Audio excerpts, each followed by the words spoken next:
Hey everybody, I'm Tami Kiekhaefer. I'm a licensed clinical social worker. Desiree Grimaldi. Welcome to the Unguarded Minds podcast, where we talk about the drama, trauma, and all the crazy things life throws at you. Today we have a special guest, Jill. Jill is an Enneagram enthusiast, and she loves all things psychology, culture, and spirituality. She is a big card game fan. She considers herself a spiritual mystic. She cherishes the Enneagram in her own life as she continues to learn to take all of the insecurities as friends that she's tending to and learning to find every part of herself absolutely lovely and fascinating. We love that and Enneagram and all of the things that you're going to talk to us about today. Welcome, Jill. Yay! Thank you so much for having me. I'm so excited to be here. Good. Jill, how do you say your last name? My last name is Bourbonais. So Bourbon A. Oh, Bourbonais. Got it. Yeah. Yeah. I like bourbon. I mean, it's in your name. I do like bourbon. Yeah, it works out. It makes sense. I guess I had to, right?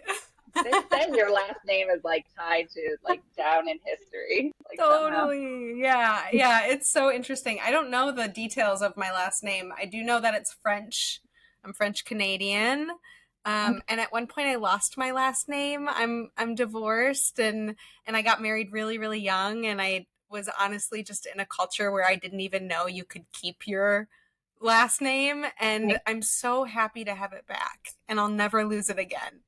Oh, cool. Like that. Yeah. I was Pine, and then I got married to Kiekhaefer, and then I got divorced, but I kept Kiekhaefer because I have kids and business and stuff. But Pine, I think you're always like who you grew up with. I'm always totally. Yeah, you can't lose that part of yourself. And you evolve too, you know, and I love your story of why you have your last name. You know, you have that connection to your kiddos, and that's important too. And I married again, and so now I'm Holmes, but it's not worked into my business stuff. Yes. And you're all of them. You're all the names. Always, forever. I love that. Oh, that's funny. Well, Enneagram, a lot of people aren't familiar with it. I know I am. Yeah. I know Tami is. Do you want to touch on what it is a little bit, but more importantly, like how you got into it and what that impact looked like? Absolutely. Yeah. And, you know, okay, just so you guys know, it just started pouring. I'm in Miami right now, and we've had rain on and off. And I had a little glitch earlier in my Wi-Fi, which never happens, and of course it's happening now, so I'm just going to state it now, but we should be good, so we'll just keep going. Good. Okay, great. Yeah, you sound good too. Yeah, I'd love to share about the Enneagram and share about how I started. I'd also love to hear, can I also just like step in and ask, what do you guys know about the Enneagram? Like, where's your starting place? I love to kind of hear that part of the conversation, to hear where you're starting from as well. Yeah. Go ahead, Desiree. Mine, I was working with a coach, and she made all of us do it before, like, working together. And it was something that she suggested going forward. Like, it's not something I did, but she suggested going forward to even have your clients do it to see if you would be a good fit. So I've taken it. We were just talking about that before we started this podcast. I take it, and I take all things like Enneagram and horoscopes and stuff with, you know, a grain of salt, but I don't mimic my life or alter it to meet those things. So I think last time I checked, I was an Enneagram 8 was the dominant. Cool. And I think it had like a 6 and a 3 in there, but the 8 was like the peak of it. Interesting. Okay. Yeah. What about you, Tami? So I learned about the Enneagram. I had gotten divorced and got myself into counseling, and my therapist that I worked with, she wanted me to take it. So I took it, and like, I love that stuff. I love tarot readings. I love Enneagrams. I love, you know, and so, me too. So I was a 7, and then my next one was 2. Okay. Yeah. And I'm assuming, and this is why I love to start here, because I already have so much information to go off of. When you guys told me your numbers, and I'm from the Midwest, so I say you guys to everybody, but it is everybody. Did you take a test? Is that how you knew? Yeah. Is this what you're based? Okay. So the first thing we can talk about is how you know your Enneagram number. As I kind of get into like what the Enneagram is and how I learned it. A lot of people use tests to try to find their number, but the Enneagram is actually a really, really old system. It was like a way that desert mother and fathers, like pre-Christianity, pre-Buddhism, tried to explain psychology, actually. So it's often put in the camp of like astrology or Myers-Briggs or those sorts of personality tests, but it actually aligns much more deeply in the psychology realm, because what the Enneagram is at its core is the Enneagram is an extremely intimate way to understand the parts inside of us that come up from our childhood story.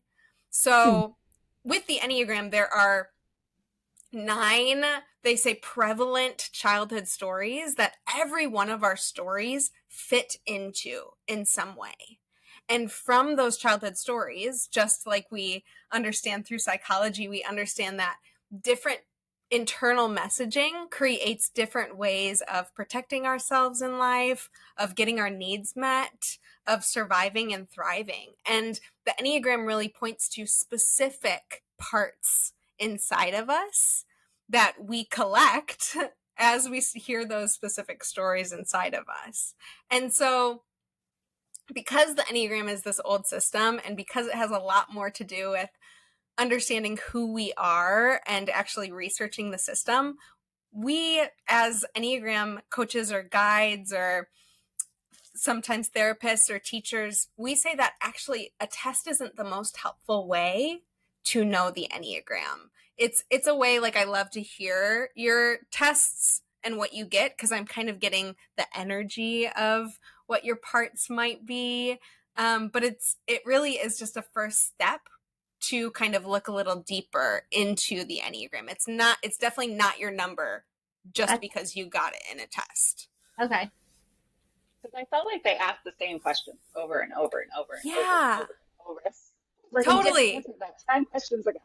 Yeah, and first of all, who knows which test you took? You know, there's a million Enneagram tests built by Enneagram creators or people honestly trying to make money off the Enneagram, which is so funny because the Enneagram is this old system that was just orally passed down from teacher to student for years and years and years. And it's so deeply sacred, which is so interesting that now it's like this very structured system that is even useful in business, but is kind of like, it can be used in many different levels now, right? Is maybe the most positive way to say that. Yeah, when I did mine, I was like, I wanted my whole family to take it. So I'm like, you guys have to take it because I need to figure out who you are, what you are, and what's going on. And so I sent him the test. You know, my brother was like, yeah, I just had to do this like 2 weeks ago for this.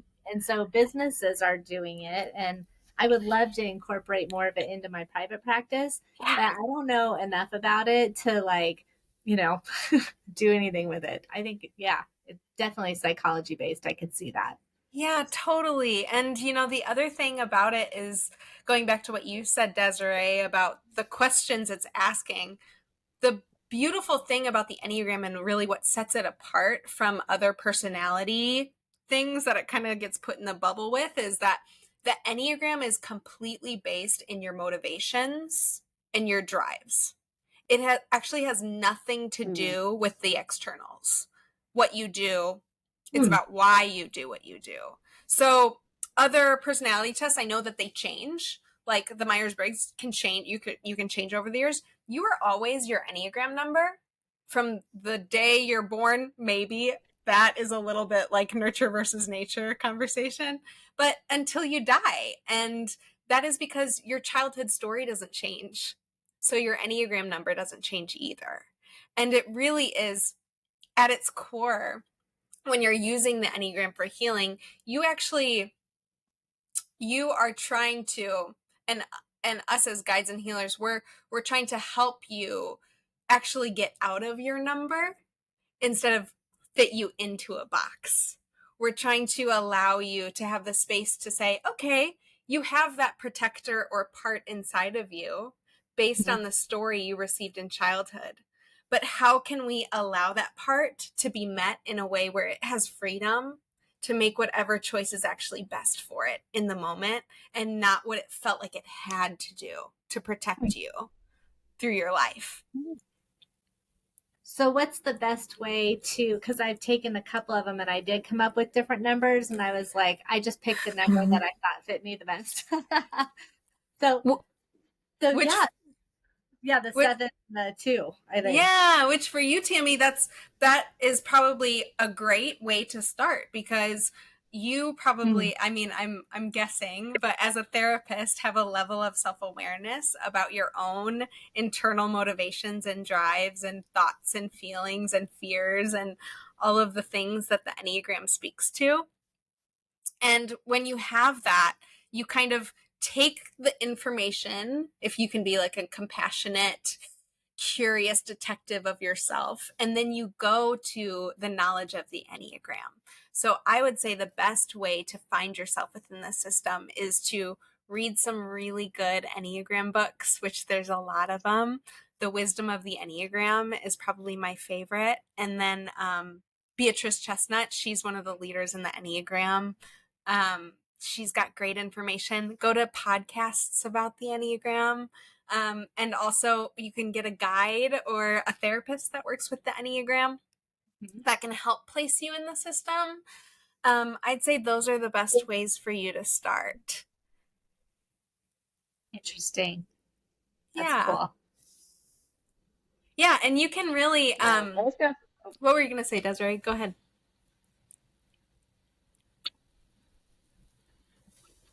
I've seen some people that they're like, I've taken the test and this is what I was, but now I've taken it and this is really what I am. And I'm like, what are we doing? Yeah, and I think that's what happens when you have like a very shallow understanding of what the Enneagram is. You know, you wouldn't go into therapy with someone, and you know, if you're with a good therapist who's gonna really help you and knows their information so well, and say they work with attachment, and you know, they say that you're anxious attached and you've worked for years on what anxious attachment means to you and how it shows up in your own life and your own parts, you wouldn't then go and take another test and then find out that you're avoidant necessarily right away. You know, it's like there's deep work behind the Enneagram and who you are within the system. And it's so sad because so many people are missing out on the depth of it. Some teacher I heard one time talk about the Enneagram, and they talked about it like a castle. And they say taking an Enneagram test is like reaching the knob of the door of the castle. And really, when you just take the test and then you think that you know what your Enneagram is, it's like you're not getting to explore the beautiful garden in the backyard and the hidden libraries inside, and you know, all that the castle has to offer you. And so we kind of get stuck in like seeing the Enneagram as a system that we just kind of place ourselves in, instead of understanding what it's useful for, which is deeper self-knowledge and awareness and compassion for why we are the way we are and how we can start to tend to why we are the way we are. Makes sense. How did you get into it? Yeah, so my Enneagram story, I guess, starts with mistyping as well. My story, I guess I can start it with, I went to a Bible college when I was college age, and the Enneagram was kind of really big in some Christian circles, and then in other Christian circles it was like, this is totally demonic. I don't know if you guys have seen like the picture of the Enneagram symbol, but it's like this 9-pointed symbol that looks really witchy. So then like other Christians were like totally against it. And so the college that I was going to, there was kind of a test going around just for fun. And I was typed as a 7. And I was like, okay, cool. The enthusiast. That's what the 7 is called. Sounds great. I can be very enthusiastic. Didn't know anything else. I was then later come to, maybe 2 years after I graduated. My more of my story is after that Bible college. Getting married very quickly was really important to people in that Bible college, and that was the track that I was on as well. I got married 2 weeks after I graduated college, and then I moved from Michigan to Chicago very, very soon after that. And so I was taken from the environment that I grew up in that was a very small and privileged and close-knit community to a world that is deep and colorful and cultural. And not that Michigan can't be those things, it absolutely can. But it was just different for me. And I was in this new marriage that was very, very hard. And I felt very isolated, very alone, and really started to ask some really big questions about my own relationship to my faith at that point as well, as I was wrestling in my marriage. So it kind of triggered these core messages for me as an Enneagram 4, which are: you feel you're misunderstood. I felt defective as someone who was trying to, do the Christian woman lens of having a good, godly marriage, and what that looked like, coming from my community. And that created this feeling of defectiveness in me, and why couldn't my marriage work? And also, like, I didn't feel like I had significance or meaning inside of myself, which was kind of brought up by those big, deep questions, right? And I was actually reading a book, an autobiography by one of my favorite authors, and he was talking about what it was like to be an Enneagram 4. And he talked about the shame around never feeling known or understood, and kind of what it means to really be seen. And these are all really big words for an Enneagram 4. So I got teary. It wasn't about the Enneagram as a system. It was about being described in this like really vulnerable and intimate way that I had never heard before. And that really is what is so beautiful about the Enneagram, is it gives us deep language for parts of ourselves that maybe we have never heard in that much detail or in that much specificity. And so it's really helpful in healing circles, where it is a tool that can be used in therapy, because I'll also say I work in internal family systems work as well, which is a type of therapy. I was trained in it, and I think the two go really, really well together, because sometimes when people walk into therapy, they don't know where to start or have the words to start with what's going on with them internally. So to help them find the words inside of the system is a really good jumping off place a lot of the time for me and for others that I've heard from. So that had to be super validating then, to hear those words back and feel like that's me. Totally. So validating, especially for a 4 that feels so alone, right? To feel understood. And, within that, to have that validation of understanding that the parts that are coming up inside people are based on these internal messages and stories. Like, that's so helpful for people, because then when there's like some type of spiral going on, or some type of anxiety going on, or some type of anger going on, they can say like, oh, this is a part of me that comes with my story. And it kind of neutralizes it a little bit. You feel a little more grounded. You understand where it comes from, and you don't have to catastrophize the truth of what's going on in your life in that moment as much. Yeah. I think I've noticed it too, where to understand where other people are coming from and what their numbers are based on a test or something. I think it's almost like, oh, I don't have to personalize what's going on because maybe this is your framework where you're coming from. Like this is your own lens of what you're seeing your life through. And I think it can be a healing part when you're in a relationship also. Yeah. Absolutely. Absolutely. Yeah. It's one of the most beautiful aspects of the Enneagram. As you start to learn about the Enneagram, you also start to notice that at one time, maybe when you would have said, why would they ever do that? I would never do that. You can start to see that, well, maybe you would never do that because you don't have that set of fears or motivations.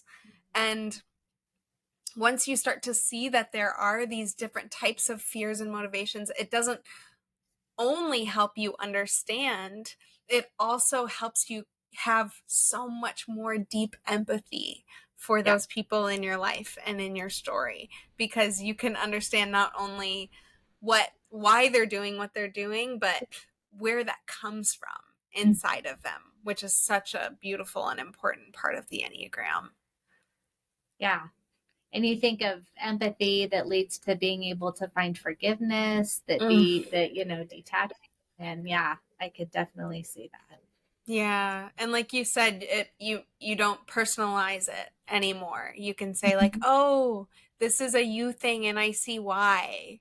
And how can I be a compassionate cheerleader over here?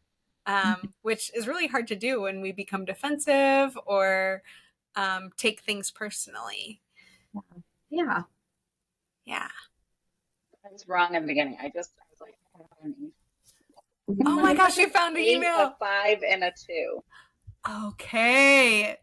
So this is interesting, Desiree, because and can I get into some like the deep... A part is right. Okay, awesome. So can we get into some like deeper Enneagram terminology? Is that okay? Sure. Okay. So what is interesting about the Enneagram is that it is that 9-pointed symbol. You know, if anyone is listening and wants to learn more about the Enneagram, I would say pull up that symbol right now, and kind of as I talk through it, you can look at it. You can find it on Google. Jill, you have to say that again because you cut out. You said if there's one thing that you would do. Okay. One thing, and then I just leave forever. The one thing that I would do is I would go and look up the Enneagram symbol. So as I'm talking, go and look up the 9-pointed symbol and start to notice it as I kind of work through it as I talk through it. So it starts with the 1 and it goes all the way around to the 9. And that symbol is really important because it also has these connecting lines. So every number has 2 numbers that they're connected to through the lines. Yes, I love that you just pulled it up. Perfect. Okay. So you can notice that every number has 2 lines that it's connected to. And then you have the 2 numbers on either side of your number. Mm-hmm. All of those numbers are important to your core number. So you have your core number, which is your childhood story. Then you have the 2 numbers on either side of you. So for me, as a 4, which I'll kind of also enter the names that we give the numbers. All the numbers have names. I usually don't use the names as much because they kind of put you in a box right away, which again, I think is the opposite of what the Enneagram is for. But I am the 4, which is called the individualist or the romantic. And then I'm next to the 3 on one side of me, which is the performer, which is one of my wings. So I can take on the 3 personality to get my 4 needs met, to feel seen, to feel understood, to find meaning. Okay. And then I have the 5 on the other side of me. That is my other wing. So we have 2 wings, and those are the numbers on either side of you. The 5 is the observer. That is the part of me that wants to feel prepared so that I can be seen and understood. Because that is the observer's job. The observer likes to feel prepared, likes to feel competent, likes to feel capable. That is why I have this sheet in front of me, just in case I ever forget anything. Desiree is the most prepared person you'll ever be in your whole entire life. So interesting, because she's got a little bit of a 5 in her, as we saw from her test results. So then we have what we call our growth wing, or I'm sorry, our growth line and our stress line. So for the Enneagram 8, as Desiree, you said the 8 really fits for you, potentially. Mm-hmm. The stress line for the 8 is the Enneagram 5, the observer. So the Enneagram 8, who likes to feel like they are in control, they like to feel like they are worthy and competent and capable in that control. They like to protect themselves and protect others above all else. And they like to improve the world around them. It's really important. Social justice, super important to an 8. Improvement, being the best they can possibly be for the good of being their full, authentic self to the world is really, really important to an Enneagram 8. When an Enneagram 8 goes into stress, they take on the attributes of the 5, which is the observer. So they become less body-centered. The 8s are like the gut center of the Enneagram. They are so, they can be impulsive, but they can also be extremely intuitive in their movement in the world. The 5 is the head center. So as they move in stress in their life, they become much more of thinkers before doers, maybe second guessing themselves, wanting to be prepared, wanting to understand everything around them. They kind of get stuck in their heads and kind of pull back from the world and withdraw from it in places of stress. In places of growth, which is the other number that the 8 is connected to, they go to the Enneagram 2, which is called the helper or the friend. And so 8s in their highest good, when they're feeling their most authentic, truest, highest self, they become so deeply and genuinely giving. They become really beautiful caretakers. They want to use that leadership and social justice feeling to care for all those around them. They want to create an environment of love. And that takes the 8 from a place of sometimes feeling a little more guarded in their need to control to a freedom of authenticity and vulnerability when they feel safe. And that is really also seen in the 8's ability to be the loyalist human that you've ever met. When you're in with an 8, you've got them for life. And unless you really do them wrong, and then you're out forever. But yeah, so that's kind of how the Enneagram works, how it kind of moves. Is that helpful? Does that make sense? That is 100% accurate. The 2 part of it, I just always assumed that was just a Christian thing to do. I realized that it was like but No, yeah, and I'm a Libra, so like all of that ties together with like that balance and yeah, that makes sense. I always tell people, I'm like, listen, I will be your friend till the day I die. If I have to question whether you're on my team or not, we're done. Yeah, totally. We always say about eights is like they do this thing called confrontational intimacy. So they're gonna like find intimacy through confrontation and see who can meet them there. And if you're able to meet them at their fullest self, whatever that self is, then they know they can trust you. But if you waver in that, then it's going to be really hard to build that trust with an Enneagram 8.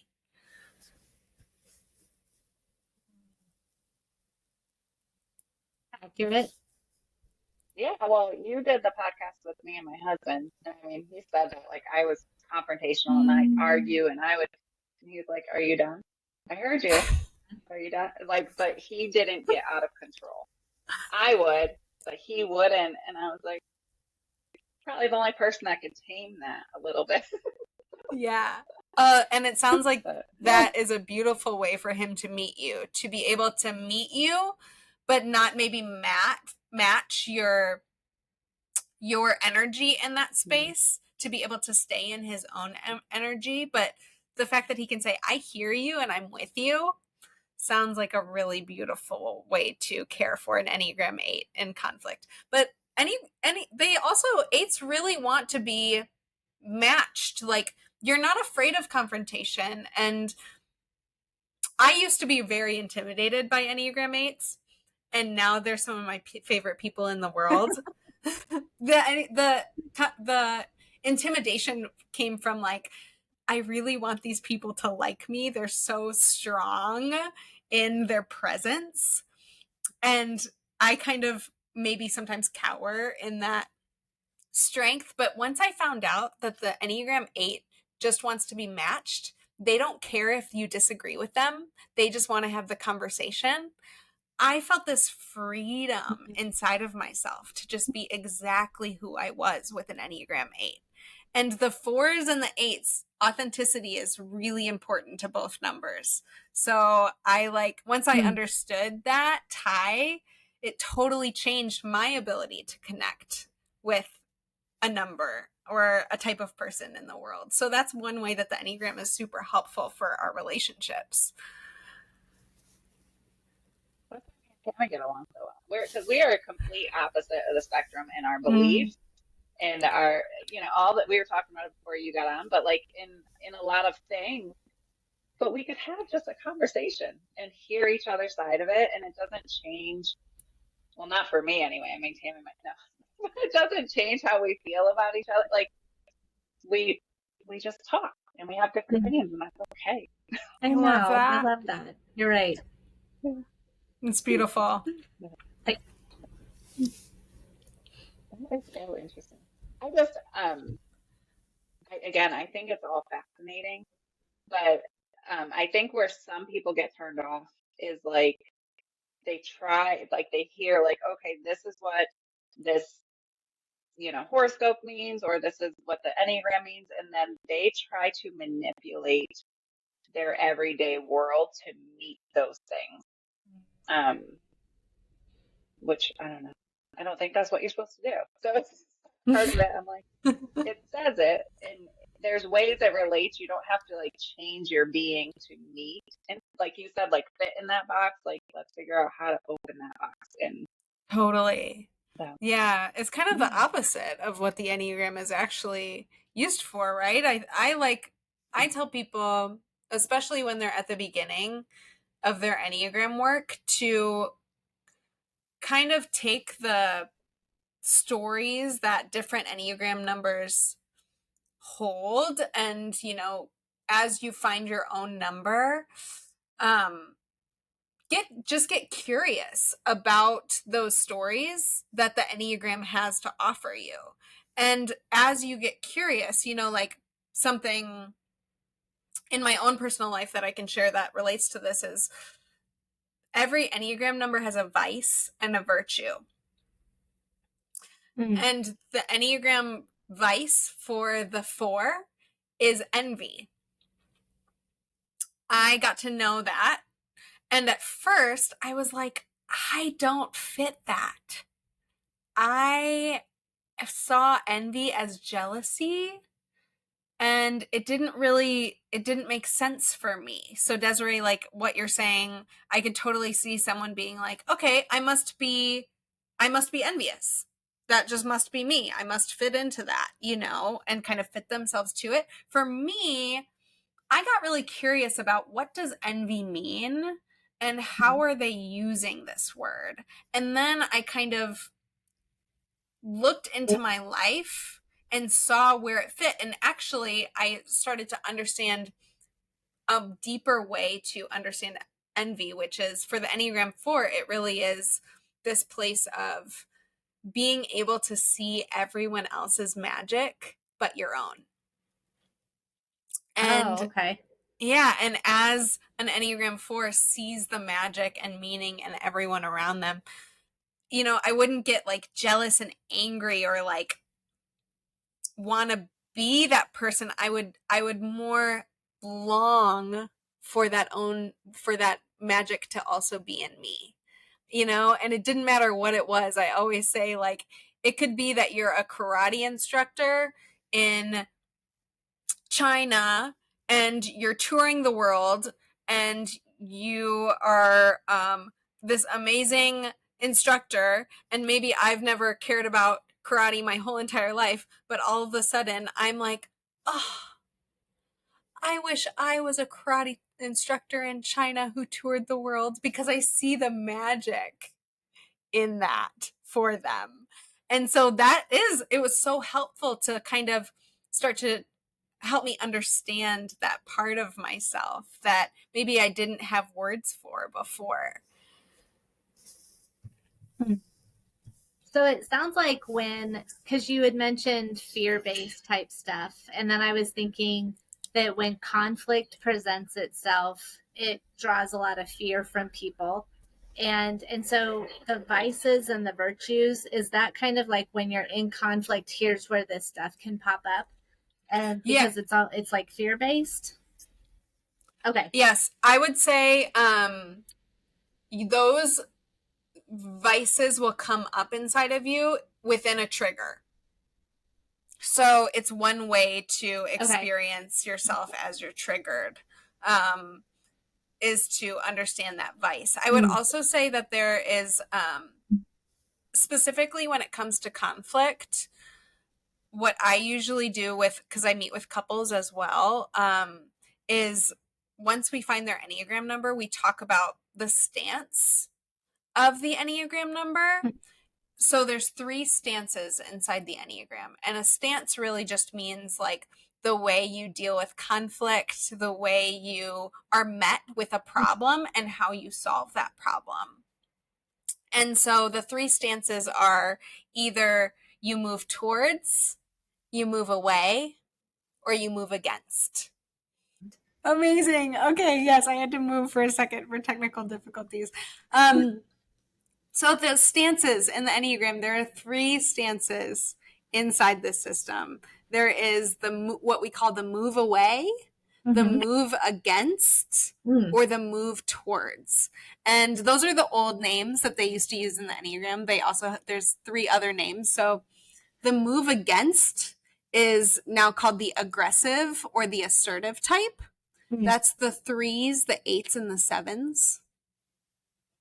There is the move towards, which we also refer to as the dependent types. And that is the 1, the 2s, and the 6s. And then there's the move away types, which we also call the withdrawn types. And these are the 4s, the 5s, and the 9s. Oh, interesting. And depending on where you fit in that system is really going to change what you need inside of conflict. There are numbers that, as clearly as they're stated, withdraw to kind of get their needs met. There are parts that are the dependent that really want to talk things out to feel grounded and secure. That's kind of the things that they're looking for in that. And then there's the move against, which we call the aggressive or the assertive. Those types want to solve or win out of whatever place they're in. And all three types, it's interesting because it really points to what center of intelligence, your head, your heart, or your gut is also repressed inside of you. So for the move against or the aggressive assertive type, the type that is repressed inside of them is actually their heart space. So they want to solve and figure it out and move forward because they don't want to stay in the hard negative feelings of whatever's going on. So they're like, okay, let's just create a solution. Let's figure this out so we don't have to stay in the hard stuff. And then there's the dependent types, the people that love to talk it out, talk it through, understand. These folks are actually, their repressed center is their head center, their knowledge center. So they kind of get lost in we say they have like blinders on. They kind of get stuck in things when they kind of need to pull out and trust their knowledge, trust their awareness, and be able to see the big picture. And then there's the withdrawn types, which are gut repressed. They get stuck in their feelings and in their head, and they can't really move to solution. They kind of just get stuck in it and can stay in it for too long. That is so fascinating. Wow. And it's really helpful to know in our relationships with our partners and with our parents, with our children, to understand their type to meet their needs. Right. In conflict. Yeah, especially, I think, not especially, but just also with kids, because I've got 2 kids from the same father, and they couldn't be more opposite in so many areas. And they're just amazing in their own ways. But yeah, parenting these guys I remember that day when I was like, you can't parent them the same. They are 2 different people. And when you're talking about that, just the expression and where they get stuck, I can totally see where that would be like, yeah, spot on. Totally. And as I was talking, Tami, could you start to kind of place your kids in what stance they might be? I was more thinking about how I need to solve and win things, but okay. Jim would be like, God, finally, you're getting some insight. Yeah, is Jim your husband? Yeah. And what do you think his type is? I was trying to find it because I had him do it too. I have to look it up. I don't know. He's a loyalist. I think he was a 6. So, what's interesting is my first session with people is a typing interview. So I think that's a really good way to actually find someone's type, because we just kind of talk about the 4 major pillars of the Enneagram, which is your childhood story, your motivation or your drives, your deepest fears, and then your healing message. Every number has a healing message that kind of is the message that constantly comes back, that you need to continue to learn and grow in over and over and over again. So maybe at some point, Tami, you and your husband and I could sit down and we could do one of those typing interviews. That'd be so cool. That'd be fun. That would be super fun. I don't know why. Yeah. I've got all my my Enneagram folders and stuff, and I'm trying to find out where I wrote down where everybody is, but I don't know. It's somewhere. It's probably in a different. That's awesome. Even the fact that you have a folder about the Enneagram probably speaks to what type you are. I do. I've got 2. I've got my book, and I've got the wisdom one downstairs. Love that. Love that. Wow. Oh, it's funny. That's awesome. So how long did it take you to learn and when did you start this journey for yourself? Of start guiding with the Enneagram? Yeah, just start learning. And did you go through a program? Yeah. Did you self-study? Yeah, so a lot of both. So back, I got married in 2015. So I guess it's coming up on 10 years of studying the Enneagram. So it really started with self-study after that moment. And in that, I really just must have been my 5 side, my investigator observer side just took over, and I wanted to have all of the information I possibly could have. And back then it wasn't the same as it is now when it comes to certifications and programs. They were just kind of starting at that point, but there was only like maybe 2 Enneagram podcasts. So I read all the books that I could possibly find and listened to every episode of every podcast and found old teachers and old conferences on YouTube and listened to it all. And then, so at the beginning, I was really just, like the Enneagram person of my friend group, who people would ask questions to. And then what I started doing is I actually started hosting live Enneagram panels.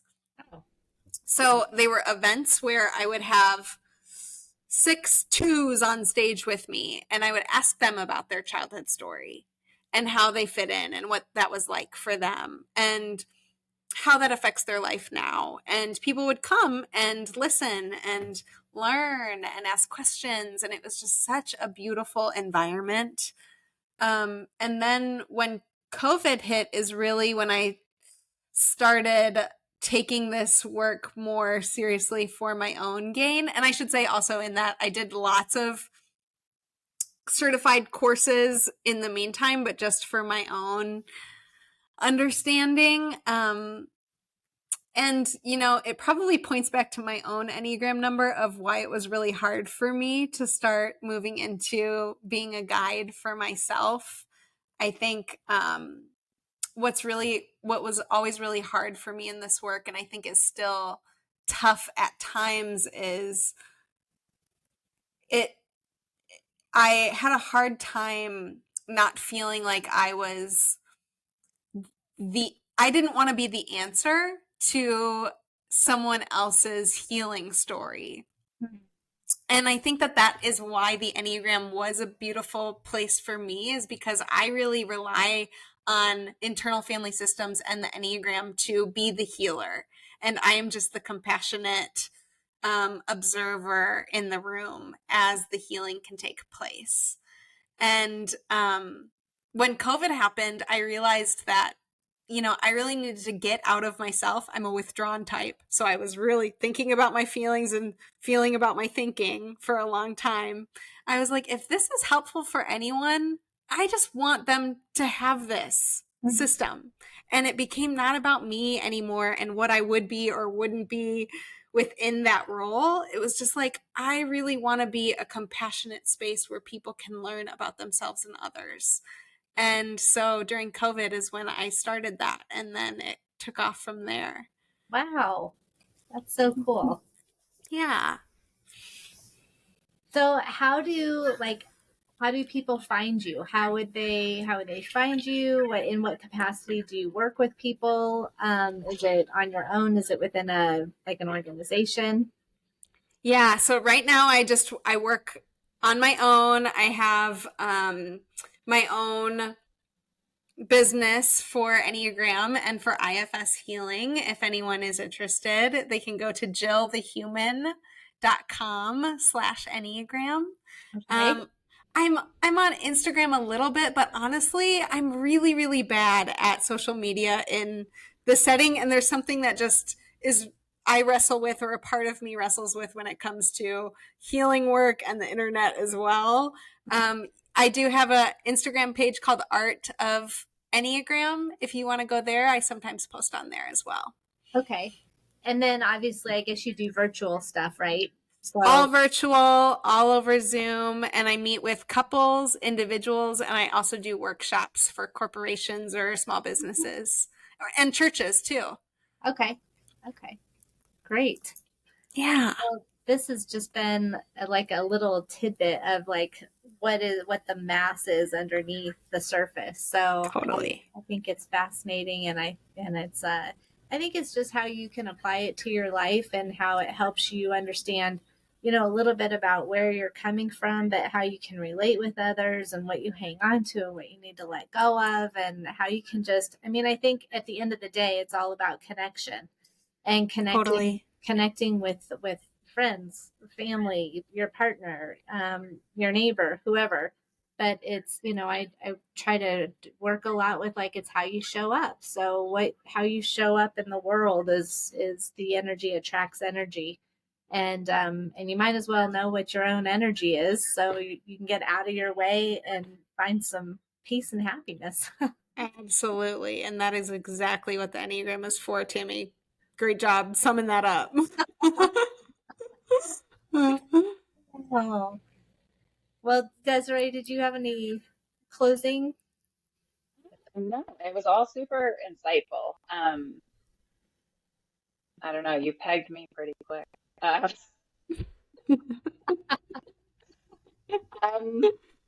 think one other question I might have, not to carry this on, but does your horoscope, you think, have anything to do, like, how does your horoscope and your Enneagram tie together?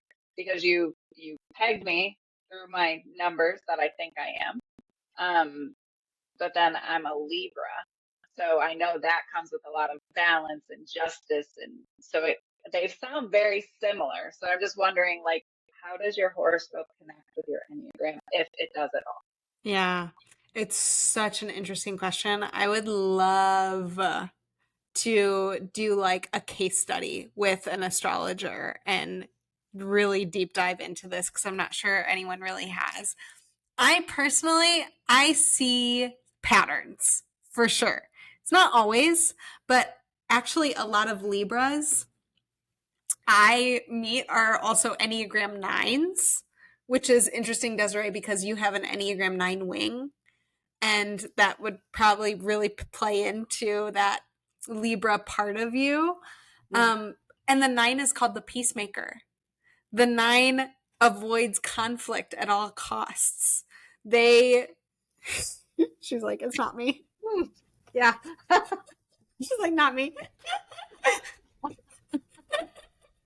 That's awesome. Yeah.